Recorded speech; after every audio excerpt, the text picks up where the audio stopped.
Possiamo dire sto mangiando oppure stavo leggendo, ma non diciamo sono stato leggendo, così come non diciamo sto essendo. In questo video parliamo delle costruzioni progressive e vediamo con quali tempi verbali si possono usare e con quali verbi si possono usare. Prima di tutto chiariamo di cosa stiamo parlando. Le costruzioni progressive sono quelle costruzioni che si formano con il verbo stare seguito dal gerundio del verbo principale. In generale indicano che un'azione è in corso in quel momento. Quando dico sto studiando, significa che in questo momento sono seduto con il libro davanti o con il video davanti. In alcuni casi possono anche indicare che l'azione è imminente, cioè che sta per iniziare, come quando dico per esempio il treno sta partendo. Con quali modi e quali tempi si possono usare le costruzioni progressive?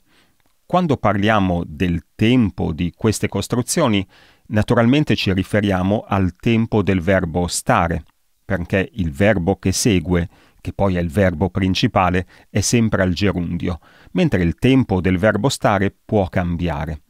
La nostra grande grammatica italiana di consultazione, volume 2, ci dice che queste costruzioni non si possono usare con i tempi perfettivi.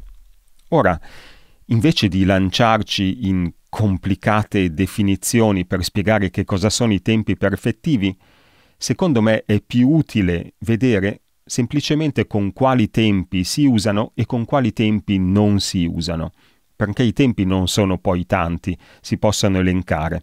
Sì, lo so che sembrano tanti quando si devono imparare, ma a vederli scritti non sono poi tanti. Cominciamo dall'indicativo. Con l'indicativo si possono usare con il presente, con l'imperfetto e con il futuro semplice. Quindi posso dire, per esempio, sto mangiando, stavo mangiando o starà mangiando. Con quest'ultimo esempio, cioè con il futuro, mi sembra che sia più comune il significato di fare un'ipotesi. Sappiamo che il futuro si può utilizzare appunto per fare un'ipotesi, una supposizione anche nel presente. Quindi, per esempio, se mi dici telefoniamo a Gianni, io potrei rispondere è meglio di no, a quest'ora starà dormendo. In questo caso appunto uso il futuro per fare un'ipotesi, suppongo che stia dormendo. Quindi con l'indicativo abbiamo detto presente, imperfetto e futuro semplice, il che significa che non si possono usare queste costruzioni con il passato prossimo, il passato remoto, il trapassato prossimo e il futuro anteriore.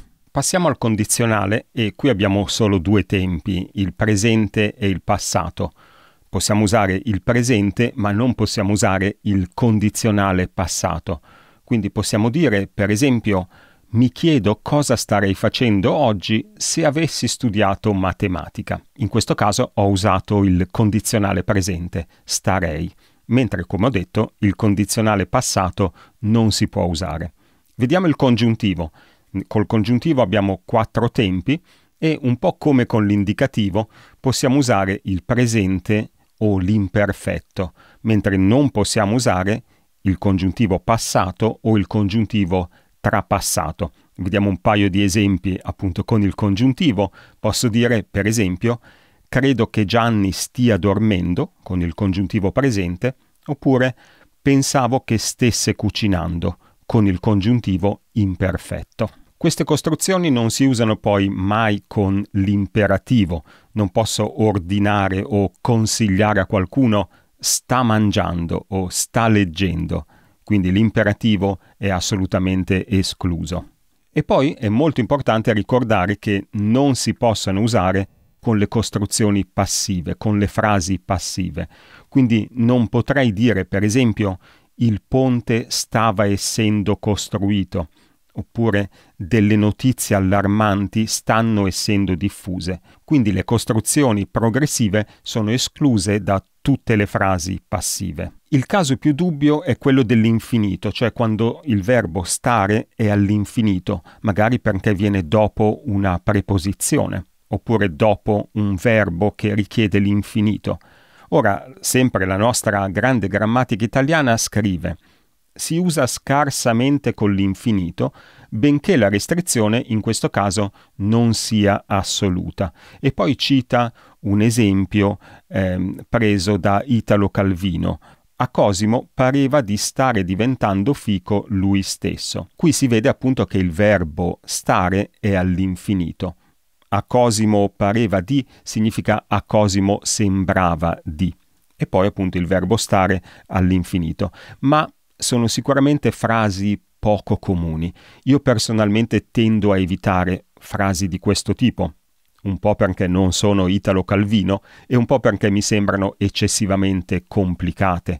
Quindi, invece di dire, per esempio, mi sembra di stare diventando pazzo, si può dire tranquillamente, mi sembra di diventare pazzo. Anzi, in questo caso si può semplificare ancora di più e dire mi sembra di impazzire. Il secondo punto riguarda il fatto che le costruzioni progressive non si possono usare con tutti i verbi. Ci sono alcune restrizioni. E la restrizione più importante forse riguarda i verbi stativi. Che cosa sono i verbi stativi? Ora, il problema è che sono un po' difficili da definire. Sempre il nostro librone ci dice infatti che sono stativi tutti i verbi che indicano qualità inalienabili o permanenti del soggetto. Questa è già una definizione non semplice da capire, perché che cosa sono le qualità permanenti? Per esempio, il colore dei capelli è permanente o il peso di una persona? Ma le cose si complicano ancora di più, perché subito dopo leggiamo: esiste tuttavia una sottoclasse di verbi stativi che chiameremo stativi non permanenti, che si caratterizza per la relativa precarietà della condizione da essi indicata. I verbi stativi quindi possono riferirsi a qualità permanenti, ma anche a qualità non permanenti. Tutto questo non ci aiuta molto. Naturalmente potremmo cercare di approfondire, cercare di definire meglio questa categoria di verbi, ma non so quanto poi sarebbe utile a livello pratico per imparare l'italiano. Quindi la mia soluzione alternativa è quella semplicemente di elencare i verbi più comuni che non si possono usare con le costruzioni progressive. Non possiamo naturalmente fare un elenco completo, perché l'elenco sarebbe troppo lungo, non so neanche se sia possibile, ma si possono vedere almeno quelli più comuni e evitare di usare questi verbi con le costruzioni progressive. I due verbi principali da evitare in queste costruzioni sono il verbo essere e il verbo avere, quest'ultimo con qualche eccezione.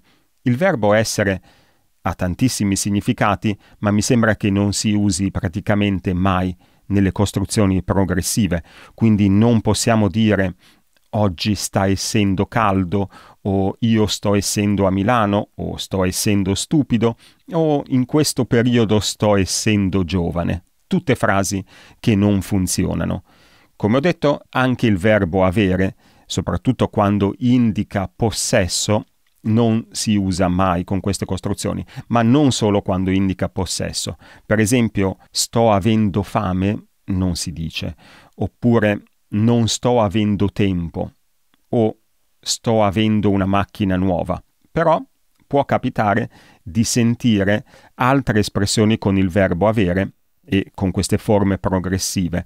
Per esempio, può capitare di sentire: in questo periodo Gianni sta avendo molto successo. In questo caso avere significa ottenere, sta ottenendo. Quindi questa frase si può utilizzare. E mi è anche capitato di sentire una frase come sta avendo una crisi di nervi. Altri verbi che in genere non si usano con queste costruzioni progressive sono stare, sto stando, non si dice, possedere, somigliare, sembrare, restare, rimanere, prevedere, sapere. Ci possono essere naturalmente delle eccezioni, magari si può trovare qualche frase qua e là in cui qualcuno di questi verbi viene utilizzato. Non stiamo parlando di regole assolute, ma in generale questi verbi non si trovano nelle costruzioni progressive. Ho trovato appunto un esempio contrario in un romanzo di Leonardo Sciascia. «Io credevo che tu ne sapessi qualcosa», disse Laurana. «Qualcosa? Ma io sto restando a bocca aperta». Sto restando. È una frase che personalmente io non utilizzerei, ma che Leonardo Sciascia ha utilizzato. Quindi è sempre importante ricordare che non si tratta di regole assolute e ci possono essere contesti particolari in cui anche questi verbi vengono utilizzati nelle costruzioni progressive. Ma passiamo agli ultimi verbi che voglio nominare, e sono i verbi servili o modali. Anche questi non si usano. Non si usa la costruzione progressiva né per il verbo modale stesso né per il verbo che segue. Si capisce meglio dagli esempi. Anna sta potendo cambiare macchina. Gianni sta dovendo studiare. Gianni deve stare studiando. Di queste frasi, forse l'ultima, Gianni deve stare studiando, è l'unica che in qualche contesto particolare si potrebbe usare, anche se io personalmente non la userei. Grazie a tutti per avermi seguito. Se ti è piaciuto il video, lasciami un bel pollicione e ci vediamo nel prossimo video. Ciao!